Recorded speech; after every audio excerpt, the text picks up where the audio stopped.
सभी को नमस्कार। एक बार फिर से आप सभी का मैं अपने इस चैनल पर स्वागत करता हूं। आज 13 मार्च है और 13 मार्च बिहार करंट न्यूज़ को लेकर मैं ये वीडियो बना रहा हूं।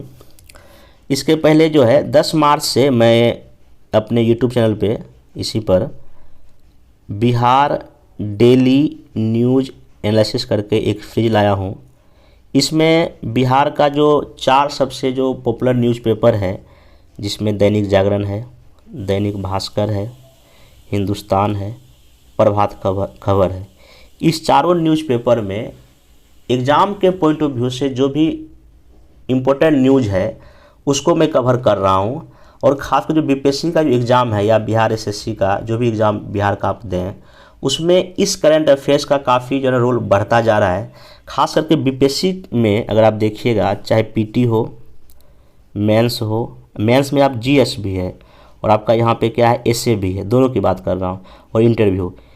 इस चारों स्टेज में न्यूज़पेपर का रोल काफ़ी बढ़ गया है। तो उसी को ध्यान में रखते हुए मैं 10 मार्च से वीडियो फिर शुरू किया हूँ और इसी यूट्यूब चैनल पे एक प्लेलिस्ट बना दिया हूँ, जिसमें सारा वीडियो मैं उसमें शेयर कर देता हूँ उसी प्लेलिस्ट में। तो आप वहाँ पे जाके जो नहीं देखें उस वीडियो को देख सकते हैं। दूसरा, कई लोगों को क्वेश्चन आता है कि पीडीएफ कहाँ मिलेगा इस लेक्चर का। तो पीडीएफ कहाँ मिलेगा, तो नीचे मैं अपने कमेंट बॉक्स में और डिस्क्रिप्शन बॉक्स में अपने टेलीग्राम चैनल का लिंक दे दिया हूँ। आप वहाँ जाएं, उस लिंक को क्लिक करके वहाँ से आप पीडीएफ जो है डाउनलोड कर सकते हैं और पीडीएफ हर एक दिन का वहाँ पर आपको मिल जाएगा। बाकी और भी जो आपके यूज के लायक मटेरियल्स है वहाँ पे अपने टेलीग्राम चैनल पर मैं शेयर करते रहता हूँ। तो आइए आज का जो न्यूज़पेपर शुरू करते हैं। आज का शुरू करने से पहले बता दूं कि आज जो इस वीडियो लेक्चर में 2 मैं डिस्कस करूंगा आपके सामने मॉडल आंसर। एक शराबबंदी जो मैं कल छूट गया था, कल नहीं करा पाया था, और एक दूसरा जीएसटी। आज जीएसटी का एक खबर पेपर में आया है, तो जीएसटी को मैं मेंस के पॉइंट ऑफ व्यू से बताऊंगा। तो आज 2 मेंस का मॉडल आंसर डिस्कस करेंगे, वो अंतिम में करेंगे, ठीक। तो चलिए पहले आज का जो खबर है उसको देख लेते हैं, जो कि आपके एग्ज़ाम के लिए बहुत इंपॉर्टेंट है। और मैं पहले बताया हूँ कि कोई भी अगर पेपर कटिंग जो मैं आपको देता हूँ, इसमें मैं कोशिश करता हूँ वहाँ से क्वेश्चन बनाने का, क्वेश्चन ढूंढने का। उसी के लिए आप ये देखिए, समझ सकते हैं कि कैसे क्वेश्चन बनाया जाता है। आज के न्यूज़पेपर में एक खबर है कि वर्षा जल संचय व्यवस्था में भवन निर्माण विभाग आगे।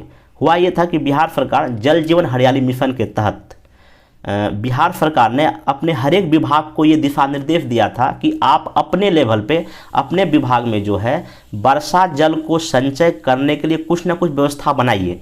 ये जल जीवन हरियाली मिशन के तहत ये दिशा निर्देश दिया गया था। तो सारे विभाग में जो है ना भवन निर्माण जो विभाग बिहार सरकार का है वो इसमें सबसे आगे है। और यहाँ देखिए आपको एक टेबल दिया गया होगा, कौन से विभाग ने जो है ना कितना कितना कहाँ कहाँ अपना जल संयंत्र स्थापित किया। यहाँ देखिए भवन निर्माण है, ये 5861 है। फिर और भी विभाग यहाँ दिया हुआ है। दूसरे नंबर पर आपका शिक्षा विभाग है। तो ये सब विभाग ना वर्षा जल संचय के लिए अपने लेवल पे काम कर रही है। मैं थोड़ा पढ़ के सुना देता हूँ।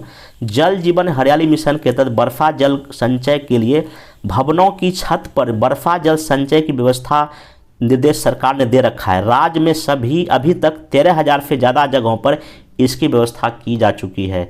इस कार्य में कार्य भवन निर्माण विभाग दूसरे विभाग से काफ़ी क्या है आगे है। मतलब जहाँ जहाँ विभाग का जिस भी जिला में या कहीं भी बिल्डिंग है, अपने बिल्डिंग के ऊपर छत पे ना वर्षा जल बचाने का जो है ये लोग अपना जुगाड़ कर रहे हैं। तो यही ये न्यूज़ यहाँ दिया हुआ है कि यहाँ लिखा भी है कि राज्य भर में भवन निर्माण ने 5861 ऐसा निर्माण किया है। दूसरे पर शिक्षा विभाग रहा है। अन्य विभाग की बात करें तो ग्रामीण, नगर, आवास, पंचायती, ये लोग अपना भवन छत पे कुछ ना कुछ कर रहे हैं। अब इसमें देखिए ये आखिर क्यों आपको मैं बता रहा हूँ, ये मैं इसलिए बता रहा हूँ। एक क्वेश्चन बीपीएससी पूछा आपसे, कुछ साल पहले पूछा था, बिहार अपने घरेलू कृषि औद्योगिक संबंधी आवश्यकताओं के लिए जल संसाधनों का उपयोग युक्ति संगत ढंग से नहीं कर पा रहा है, समीक्षा करें। इसका मतलब क्वेश्चन का डिमांड ये है, पहले आप इसमें ये बताइए कि बिहार में जल संसाधन के क्या क्या सोर्स है, क्या क्या स्रोत हैं। सबसे पहला तो आपको पता है कि ग्राउंड वाटर हमारे बिहार में काफ़ी अच्छा है, क्योंकि काफ़ी नदियाँ हैं। दूसरा वाटर का सोर्स क्या है आपका, जो है नदी है, छोटे तालाब हैं, चौड़ है, मन है। तीसरा जो सबसे बड़ा सोर्स है वो है आपका वर्षा। बिहार में बारिश ठीक ठाक हो जाती है। तो ये जो है आपका बिहार में जल संसाधन है, मतलब ये पानी के सोर्स हैं। अब इतना सोर्स काफ़ी ज़्यादा है, लेकिन इसका हम लोग बेहतर यूज नहीं कर पाते हैं। जैसे नदी का पानी सब बह के समुद्र में अल्टीमेट मिल जाता है। दूसरा, वर्षा का पानी लगभग 80% बह के बर्बादी हो जाता है। उसके बाद जो वाटर, जो ग्राउंड का जो पानी है वो भी कहीं ना कहीं प्रदूषित हो चुकी है, उसका भी हम लोग यूज नहीं कर पाते हैं। मतलब कि बिहार राज्य जो है अपने जल संसाधन का प्रयोग अपने ना तो डोमेस्टिक प्रयोग के लिए कर पा रहा है अच्छे ढंग से, कृषि में नहीं कर रहा है और उद्योग में नहीं कर रहा है, लॉजिकल रूप से नहीं कर रहा है, पानी की बर्बादी ज़्यादा हो रहा है। तो अब इसको कैसे रोका जाए, तो उसी के लिए जो जल जीवन हरियाली मिशन लाया गया है और सरकार का कोशिश है कि जल को बचाया जाए, ठीक ना। तो आप ऐसे प्रश्नों को जब डील करेंगे तो आप लिखेंगे कि हाँ इस वजहों से जो जल संसाधन जो बिहार में मौजूद है उसका बिहार सही ढंग से प्रयोग नहीं कर रहा है। इसी को ध्यान में रखते हुए प्रयोग ज़्यादा से ज़्यादा हो, बिहार सरकार अपने सारे विभाग को दिशा निर्देश दिया है कि आप अपने यहाँ वर्षा जल को क्या कीजिए, संचय कीजिए। तो आप ऐसे आंसर में इस खबर को पुट कर सकते हैं, कोई दिक्कत यहाँ पे। तो आप इसको थोड़ा देख लीजिए, ये पीटी में नहीं पूछेगा लेकिन मैथ्स में आप ये अपने ढंग से इसको कर सकते हैं। या ऐसे में भी कहीं अगर जहाँ कुछ अगर मान लीजिए कि जल जीवन हरियाली मिशन आ जाएगा, निबंध ही आ जाएगा जल जीवन हरियाली मिशन, क्या दिक्कत आ जाएगा, तो आपको ये सब बात वहाँ पे लिखना पड़े। तो आप कॉपी में लिखें कि वर्षा जल संचय व्यवस्था बिहार सरकार के लगभग कई विभाग कर रहे हैं, जिसमें कि भवन निर्माण विभाग आगे है, और इससे कहीं ना कहीं जल जीवन हरियाली मिशन सफलता की ओर क्या होगा, बढ़ेगा और बिहार में जल संसाधन का भी व्यवस्था हो पाएगा। बाकी यहाँ पानी की बर्बादी को रोकने के लिए विशेष तालाब का भी क्या हो रहा है, निर्माण हो रहा है। आपको पता है कि अमृत सरोवर बनाए जा रहे हैं पटना जिला में, और देश के हर एक में 75 जिले का निर्माण चुनाव किया गया। तो मतलब कहने का ये है कि इस बार कहा जाता है कि आने वाले समय में जो तीसरा जो वर्ल्ड वॉर होगा वो जल के लिए होगा। तो ऐसे जल पर जो क्वेश्चन अब आगे मेंस में ऐसे में बन सकता, तो आप ऐसे खबर पर ध्यान रखें। अगला खबर है कि बिहार के फनी राज ने राष्ट्रीय यूथ एथलेटिक्स में जीता कांस्य पदक। कल भी मैं बताया था एक लड़का और जीता था। तो इसमें आप सिंपल ध्यान रखें कि कर्नाटक में ये हो रहा है 18वीं नेशनल यूथ एथलेटिक्स चैंपियनशिप हो रहा है। ट्रिपल जंप स्पर्धा में फनी राज ने कांस्य पदक जीता है। इतना ही आपसे पूछेगा, इससे अधिक इसमें नहीं पूछेगा।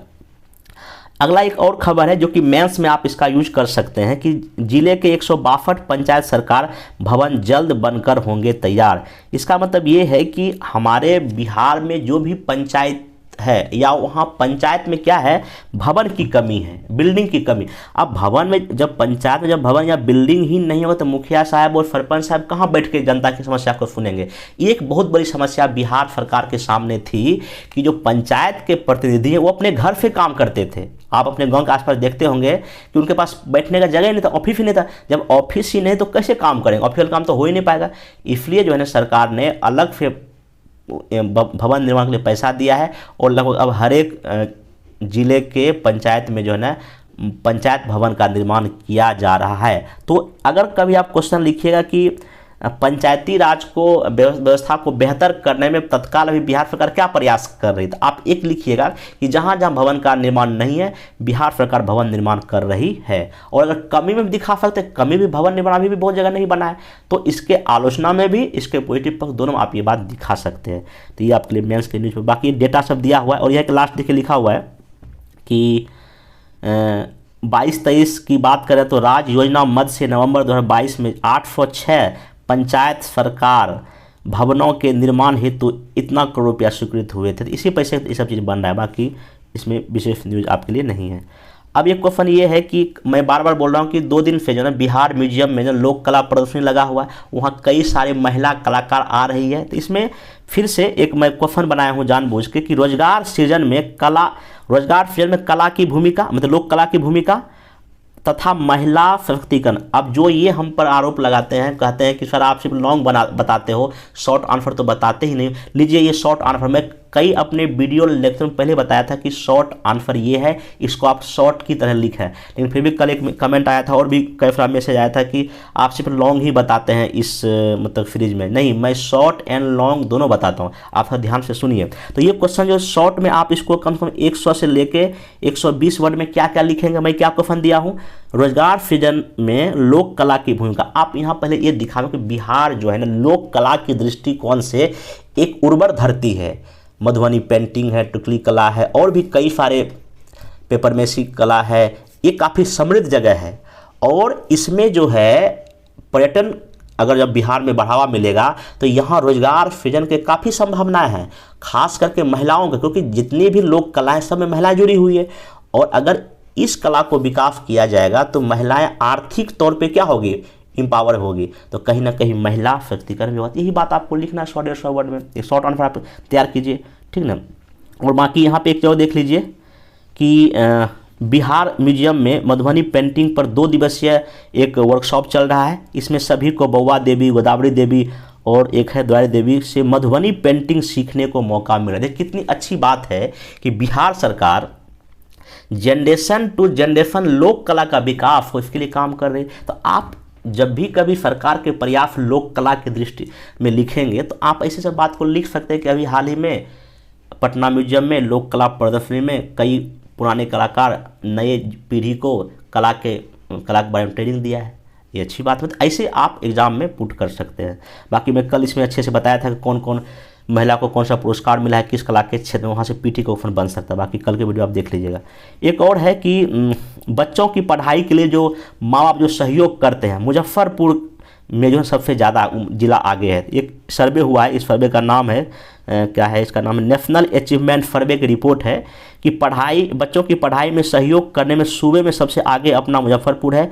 सूबे में छोटी कक्षा तक 73 तो जिलों में 82% अभिभावकों का सहयोग बच्चों को मिलता है। बस ये पीटी के लिए, अगर आप कभी पूछेगा तो इसको लिख लीजिए, बाकी विशेष का न्यूज़ का रोल नहीं है। हाँ, एक और किताब का नाम है, ये देख लीजिए, गोपालगंज के एक CJM है, मतलब कि न्यायिक दंडाधिकारी हैं, उनका नाम है मामनेंद्र मिश्र की नई पुस्तक है गीता पर रख हाथ।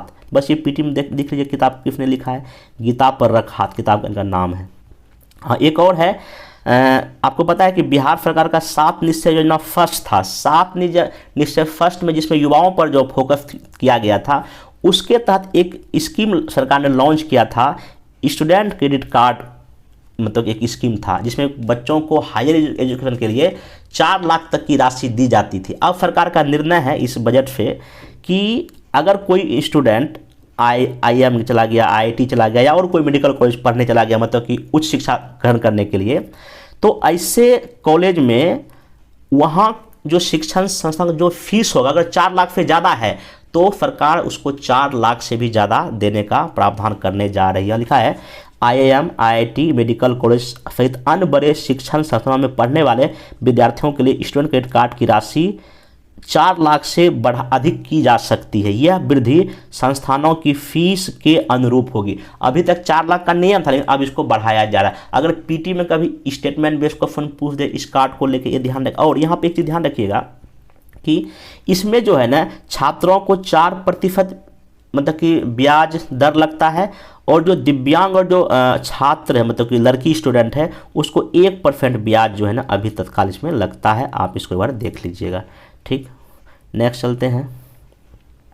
हाँ, ये इसका मैं GST का भी मैं आपको मेंस का भी इसका डिस्कस करूंगा। अभी सिंपल ये देख लीजिएगा, GST संग्रह में लगातार बिहार में क्या हो रही वृद्धि।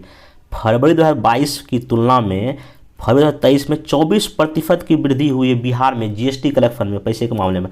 आइए मैं इस खबर को आपको पढ़ के थोड़ा सुना देता हूँ। देश के साथ साथ बिहार की अर्थव्यवस्था भी पटरी पर आ गई।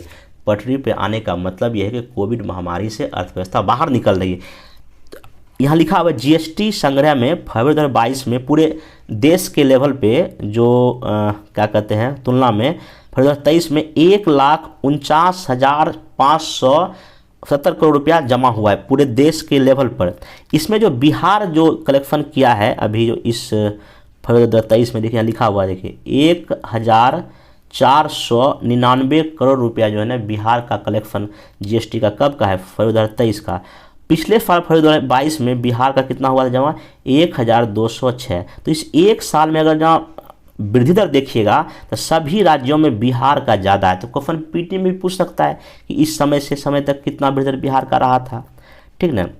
एक और ध्यान रखिए, यहाँ लिखा हुआ है कि नेशनल लेवल पे जो है ना, ये जो ग्रोथ रेट है जीएसटी का संग्रह का वो 12% रहा, लेकिन बिहार का कितना रहा? 24% रहा।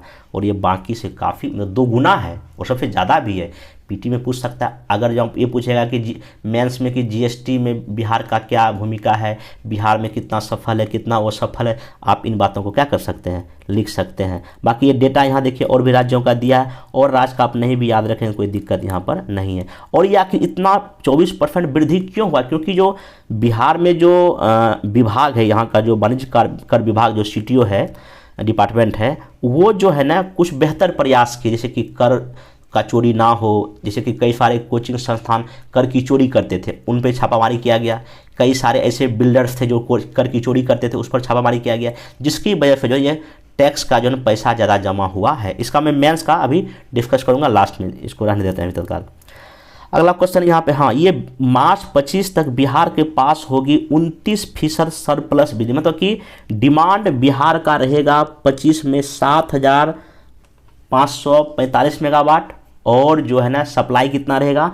8,829 मेगावाट। इसका मतलब कि सरप्लस बिजली। आज से 5-6 साल पहले बिहार नेगेटिव में था, डिमांड अधिक था, सप्लाई नहीं रहा। अब देखिए बिहार सरकार के प्रयास से, केंद्र सरकार के प्रयास से बिहार में बिजली का उत्पादन मांग से ज़्यादा हो रहा है। ये अच्छी बात है बिहार के लिए। और अगर सरप्लस होगा उस बिजली का हम यूज औद्योगिक क्षेत्र में करेंगे, कृषि क्षेत्र में करेंगे, क्योंकि बिहार सरकार का जो कृषि रोड मैप 4 है उसमें ये टारगेट है कि खेतों तक जो सिंचाई सुविधा के साथ साथ मतलब बिजली भी पहुंचनी चाहिए। अब ऐसे के लिए ये बहुत ज़रूरी है। आप यहाँ देखें तो मैं पढ़ के सुना देता हूँ क्या क्या लिखा हुआ है।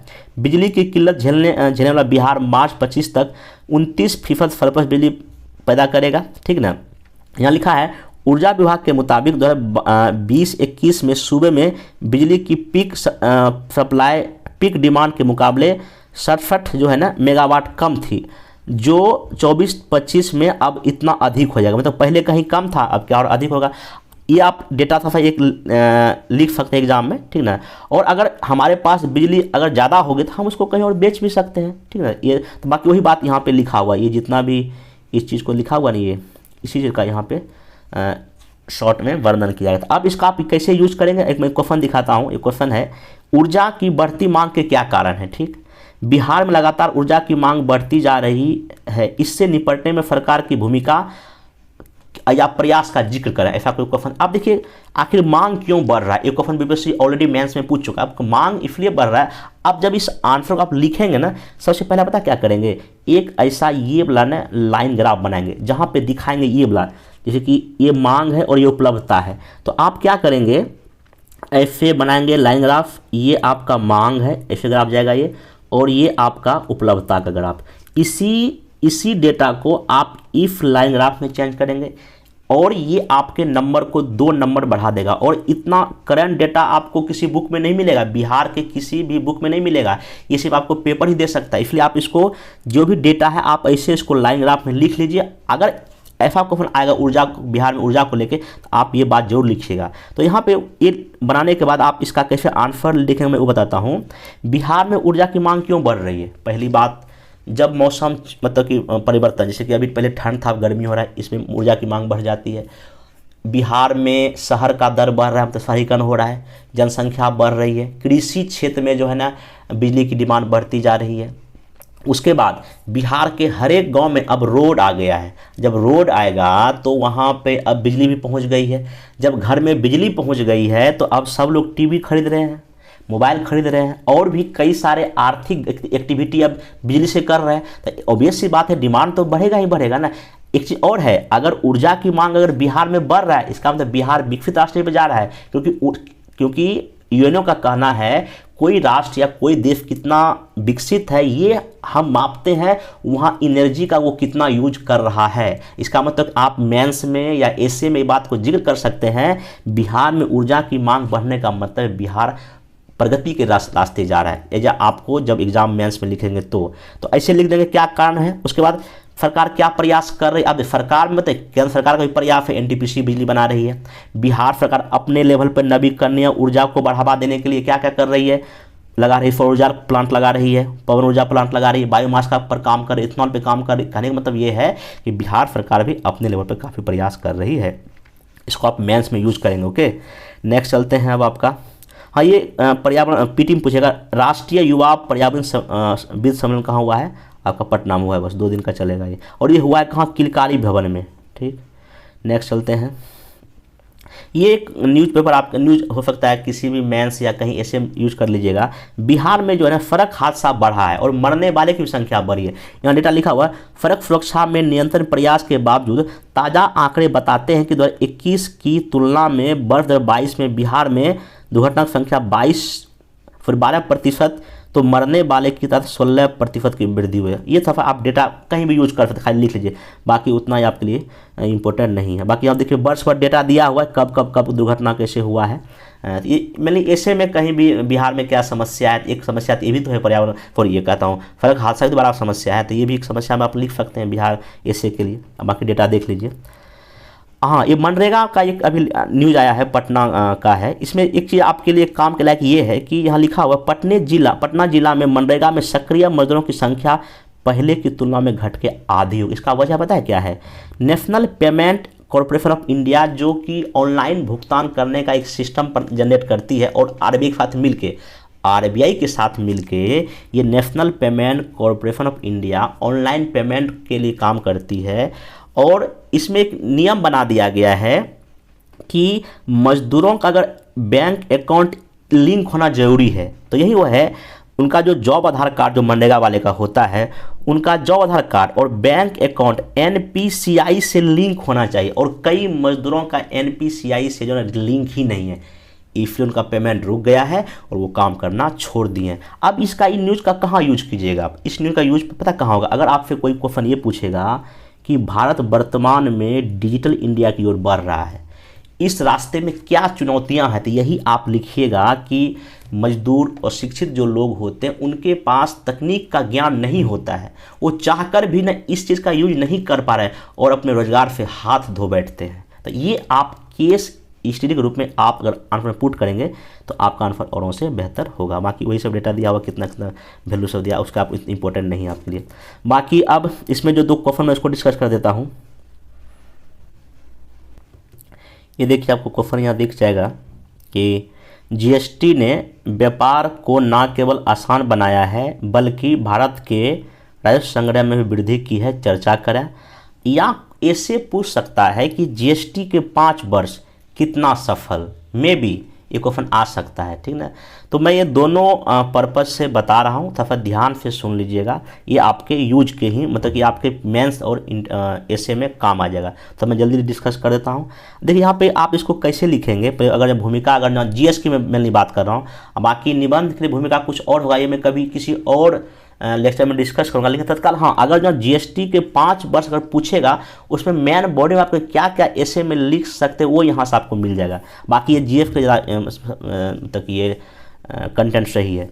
संविधान की प्रस्तावना भारत को एक कल्याणकारी राज्य घोषित करता है। पहली बात, कल्याण की अवधारणा को बनाए रखने के लिए सरकार को आय का स्रोत होना जरूरी है, और इसलिए सरकार क्या लगाती है, टैक्स लगाती है, मतलब कराधान लगाती है। और इस दिशा में जीएसटी एक प्रकार का वस्तु और सेवा पर लगने वाला कर है, एक तरह का एक गंतव्य कर है, डेस्टिनेशन, जहाँ पे सामान बिकता है वहीं पे ये टैक्स क्या होता है आपका लगता है। तो यहीं पे ऐसे भूमिका ले सकते हैं। दूसरा यहाँ पे कि यह विनिर्माण से उपभोक्ता तक वस्तुओं और सेवाओं की आपूर्ति पर प्रत्येक स्तर पर किए जाने वाला वैल्यू एडिशन पर आरोपित किया जाता है। मतलब कितना, जैसे मान लीजिए कि कोई कच्चा माल है 100 रुपये का है, ठीक है ना, उसमें आपने कुछ रुपया जोड़, कुछ उसमें वैल्यू एडिशन किया, कुछ आपने उसमें खर्चा किया, अब वो आपने 120 रुपये में बेचा, तो 20 रुपये आपने वैल्यू एडिशन किया, इसी 20 पर आपका टैक्स लगेगा। ऐसा कुछ करके ये टैक्स है, ठीक। बाकी जो ना ये जो जीएसटी लाया गया था, ये 101वां संविधान संशोधन के जरिए 1 जुलाई 2017, इस पर मैं बेसिक बता दिया। अब मेनली इसका क्वेश्चन का डिमांड है कि जो जीएसटी प्रणाली 5 साल में इसका क्या उपलब्धि रहा। देखिए यहाँ पर आप कैसे लिखेंगे, डेटा, ये क्वेश्चन है डेटा या फैक्ट बेस। आप क्या लिखेंगे, पहला बात कि 17 में देश में करीब 64 लाख जो है ना करदाता जीएसटी के तहत थे, आज वो बढ़ के 36 करोड़ हो गए, पहला फायदा। MSME की हिस्सेदारी जहां 17% था, इसमें अभी बढ़ के लगभग 43% हो गया है।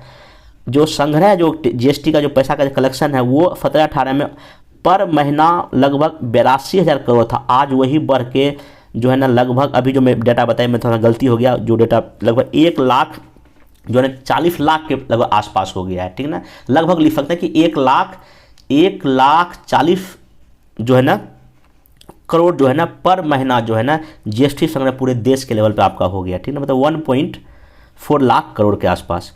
फिर हालांकि कोविड में कुछ कमी हुआ था, लेकिन फिर से बढ़ना शुरू हो गया है। अगला क्या हुआ, कर की चोरी रुकी हुई, व्यापार करने में आसान हो गया एक राज्य से दूसरे राज्य में। राजकोषीय संघवाद को बढ़ावा मिला है, क्योंकि इसमें GST परिषद का गठन किया गया, जिसमें राज्यों को भी बहुत वैल्यू दिया जाता है, और क्षतिपूर्ति की राशि 5 साल तक के लिए दिया गया था। अंतर्राज्यीय व्यापार करने में काफ़ी आसानी होगा, ये इसका कुछ आप पॉजिटिव प्रभाव दिखा सकते हैं। फिर इस प्रकार GST भारत में एक देश एक कर एक बाजार के मानकों पर खरा उतरने का भरपूर प्रयास किया है, परंतु अभी भी कुछ कमियां हैं, जैसे राज्यों की कठिनाई कम नहीं हुई है। क्षतिपूर्ति 5 साल के लिए क्षतिपूर्ति दिया गया था, अब कई राज्य का डिमांड नहीं और हमको चाहिए क्षतिपूर्ति और 1-2 साल तक चाहिए, ये विवाद है। छोटे व्यापारी को बहुत ही मुश्किल इसलिए हो रहा है क्योंकि ना GST में रिटर्न फाइल करना, ऑनलाइन अपने सब कुछ ऑनलाइन होने की वजह से ना छोटे व्यापारी को काफ़ी दिक्कत हो रहा है, MSME वाले को दिक्कत हो रहा है। अभी भी पेट्रोल डीजल जैसे पदार्थ इसमें शामिल नहीं है, जो कि बहुत बड़ा इशू है। GSTN जो नेटवर्क है इसमें बार बार गड़बड़ी हो जाती है, ऑनलाइन सॉफ्टवेयर ऐसे इस काम का भी कोई नहीं करता है, और टैक्स फाइल करने में कई नियमों का पालन करना पड़ता है, जो और लोग के लिए, व्यापारी लोग के लिए काफ़ी दिक्कत होता है। ये कुछ चुनौतियाँ, इसको दूर करना चाहिए, वही लिखा हूँ वे टू फॉरवर्ड। आगे क्या है, बेहतर इम्प्लीमेंटेशन में जोर देना चाहिए। GST राज सचिवालय बननी चाहिए, राज्यों के हितों का ख्याल रखना चाहिए। GST की जानकारी के लिए स्कूल कॉलेज में बच्चों को पढ़ाया जाना चाहिए, सब आप वे टू फॉरवर्ड में लिख सकते हैं। अब बिहार के परिप्रेक्ष्य में अगर पूछेगा, रेफरेंस देखें तो आप देखिए बिहार में क्या लिख सकते हैं, देश के साथ साथ बिहार की अर्थव्यवस्था पटरी पर आ गई है, इस कारण GST संग्रह में लगातार वृद्धि हो रही है। बिहार में GST वृद्धि का क्या कारण है, यहाँ का जो वाणिज्यिक कर विभाग है उसके द्वारा एक आर्टिफिशियल इंटेलिजेंट और बिजनेस एनालिसिस का प्रयोग, सॉफ्टवेयर का प्रयोग किया जा रहा है। दिसंबर 2021 में GST का जो हुआ था बिहार में, वो कब कितना था, 963 करोड़ था। फिर दिसंबर 2022 में कितना होगा, 1,309 करोड़ हो गया। अभी देखिए फरवरी 2023 में बिहार में 1,499 करोड़ हो गया, मतलब कि इसका ग्राफ बढ़ता ही जा रहा है, मतलब। और ये जो आपका ग्रोथ रेट है बाकी देश के लेवल से भी और राज्यों में सबसे ज़्यादा है, यहाँ 36%, अभी देखिए कितना है, जबकि राष्ट्र के द्वारा 18 था, मतलब बिहार काफ़ी बेहतर इसमें कर रही है। बिहार में विभाग द्वारा कोचिंग संस्थानों और रियल इस्टेट को टारगेट किया गया, जहां कर की क्या होती थी, चोरी होती थी, उस पर लगाम लगाया गया, इसलिए बिहार में जो है ज़्यादा टैक्स का कलेक्शन किया जा रहा है। ये बिहार के इस पर आप बात इसको लिख सकते हैं। नेक्स्ट आई शराबबंदी, देखिए शराबबंदी में क्वेश्चन दिया था, शराबबंदी लागू हुए 5 साल हो गया, बिहार पर क्या प्रभाव पड़ा, इसकी कमियां बताइए, इसका उपाय बताइए। देखिए इसमें भूमिका में क्या लिखना है कि DPSP के तहत जो है ना शराबबंदी करने का दिशा निर्देश राज्य को दिया गया, ऐसा लिख सकते हैं। वहीं गांधी जी भी कहते थे कि शराबबंद के पक्ष में थे, आप भूमिका में लिख सकते हैं। इसी को ध्यान रखते हुए बिहार सरकार अप्रैल 2016 में शराबबंदी कानून मतलब ला के इसको लागू किए थे।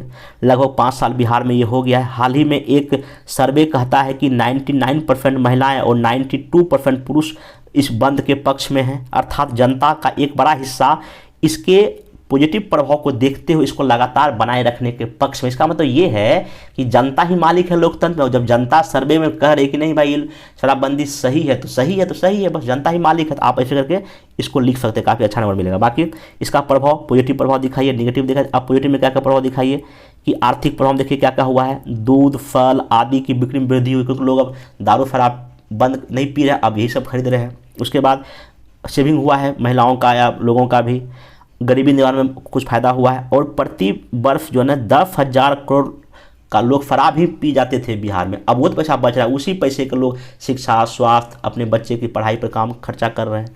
फिर देन जो है ना आपका इसका जो सोशल इम्पैक्ट क्या पड़ा है, स्वास्थ्य सुधार में वृद्धि हुआ है, मृत्यु दर में कम, क्योंकि लोग दारू पी के बहुत लोग जल्दी मर जाते हैं, लीवर खराब होकर मर गया, अब वो तो कम हो गया है। बाकी घरेलू हिंसा महिलाओं के साथ गाली गलौज काफ़ी कम हो गया है, अपराध में भी कमी हुआ है, हत्या में कुछ कमी हुआ है, प्रशासनिक को भी फायदा हो, जैसे कि अब शांति कायम रहती है, ज़्यादा गाली गलौज नहीं होता है, सरकारी पैसे की भी बचत हो रही है। ये सब इसका कुछ कुछ फ़ायदा है। लेकिन इसका निगेटिव इम्पैक्ट ये है कि शराबबंदी का, कि राजस्व की 5,000 करोड़ रुपया पर ईयर हानि हो रहा है बिहार सरकार को। कहीं ना कहीं इसमें प्रशासन लापरवाह होती है, इसलिए शराब जो है ना होम डिलीवरी हो रहा है। आप लिख सकते हो, होम डिलीवरी का चर्चा सामने आती रहती है। न्यायिक मामला काफ़ी बढ़ गया, मतलब कोर्ट केस ज़्यादा हो रहा है, लोग पकड़े जा रहे हैं, एफआईआर दर्ज हो रहा है, और वहाँ पे ना न्यायालय में जो काम काफ़ी बढ़ गया। ये निगेटिव पॉइंट। अवैध कारोबार ज़्यादा हो रहा है और जहरीली शराब से लोग बिहार में क्या हो रहा है, मर रहे हैं। ये निगेटिव इसका इम्पैक्ट आप यहाँ पर दिख सकते हैं। अब अंतिम इसका उपाय क्या होना चाहिए भाई? उपाय यही होना चाहिए कि प्रशासन को जो है ना ठोस रहना चाहिए, दुरुस्त रहना चाहिए, पुलिस की तैनाती होनी चाहिए, ग्रामीणों का सहयोग लेना बहुत ज़रूरी है। जीविका दीदी का सहयोग लीजिए इसको रोकने में, अच्छे से इम्प्लीमेंट करने में। स्कूलों में शिक्षा दीजिए कि शराब पीना बुरी चीज़ है, और दोषी को क्या दीजिए, सजा दीजिए। ऐसा आप उपाय का कुछ चीज़ें लिख सकते हैं। बाकी निष्कर्ष में वही कि निश्चित ही शराबबंदी एक ऐतिहासिक कदम है। कुछ कमियां हैं जिसे दूर करना जरूरी है, ताकि बिहार राज्य देश का सबसे बड़ा सामाजिक क्रांति का गवाह बन सके। कोई दिक्कत? यहाँ तक आप इसको ऐसे करके आंसर को लिख सकते हैं। मेरा सबका प्रयास रहा कि आपको दो, देखिए एक ही लेक्चर में 2 आंसर, वो भी मोस्ट इंपॉर्टेंट मैं आपको बता दिया, आप इसको लिखें अपने कॉपी में, दोबारा फिर से लिखें, ठीक ना। तो बाकी अब कल का जो आज जो भी एक क्वेश्चन दिया उसका मैं कल मॉडल आंसर बता दूंगा, या कल जो क्वेश्चन होगा उसका भी मॉडल आंसर बताने का मैं कोशिश करूँगा पर डे 1 या 2 मेंस का आपको मॉडल आंसर इस सीरीज में जो है बताया जाए। बाकी जिनको भी 68, 69 के लिए या 70 के लिए मेंस का अगर आंसर राइटिंग करना है, हमारे साथ जुड़ना है, नीचे दिया गया नंबर है, वहाँ आप ज्वाइन करें। कल 12 मार्च से शुरू हो चुका है। उसमें 68 वाले को मैं पर डे 5 क्वेश्चन दे रहा हूँ, और 69 वाले को पर डे 2 क्वेश्चन जीएस का प्रैक्टिस कराया जा रहा है। और मेंस के एग्जाम के पहले तक आपका इसमें लगभग हर एक जो है ना सब्जेक्ट 2 बार 3 बार मेरी भाई जिसमें करवा दूंगा। बाकी अब मिलते हैं नेक्स्ट वीडियो में। Thank you.